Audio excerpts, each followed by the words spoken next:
এটাই লাগাইলি সব ঘন হবো আচ্ছা ঠিক আছে কোনো ফাঁস রাখবে না ক্ষেতের ভিতরে একবারে ঘন করে দিবেন আমরা বলতে ক্ষেত দেখা দিলাম কইলাম না তো ঘন দিবার কইলাম এরকম তুই ক্ষেত লাগাইতাছে যা তলা দেখা দরকার রাতি আহি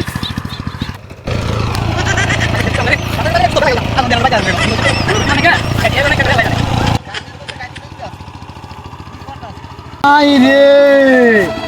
যে পাতলা করে ক্ষেত লাগাইছে কি ভাই আর ঘন করে দিব আল্লাহ আর ঘন করে দিম ভাই ঘন হয়েছে পাতলা হয়েছে আর পাতলা বেন কি জানি সুন্দর আছে না ভাই ভাই বেলা শেষ ভাই আপনাকে লাগা লাগবো না আপনারা দাঙ্গা বেলা নাই দাঙ্গা ভাই আপনাকে হাত পা ধরি করে আপনারা উঠেন আপনাকে ক্ষেত লাগা লাগবো না উঠেন